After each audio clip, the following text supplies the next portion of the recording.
ភូមិយើងគ្មានគ្រុនចាញ់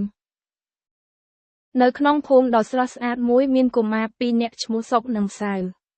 ពួកគេតែងតែលេងសប្បាយជាមួយគ្នាប៉ុន្តែពួកគេដឹងថាមានសត្រូវដ៏តូចមួយដែលបង្កគ្រោះថ្នាក់ដល់សុខភាពអ្នកភូមិនោះគឺមូសដែកគោលដែលនាំជំងឺគ្រុនចាញ់នៅពេលប្រលប់មកដល់សុកតែងតែរំលឹកប្អូនៗថា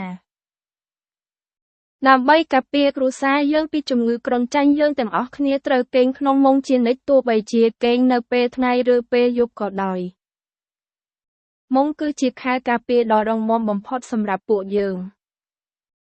សៅបាននាំមិត្តភក្តិដើរជុំវិញផ្ទះដើម្បីបំផ្លាញជំរកមូសពួកគេបានផ្កាប់កំប៉ុងសម្បកកង់ឡាននិងសម្បកដួងដែលដក់ទឹក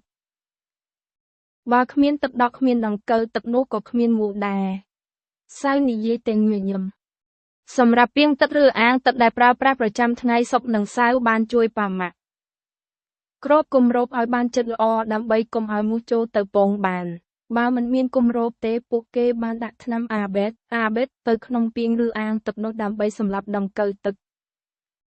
ដោយសារការរួមសហការគ្នាធ្វើតាមការណែនាំទាំងនេះភូមិរបស់ពួកគេប្រែជាមានសុវត្ថិភាព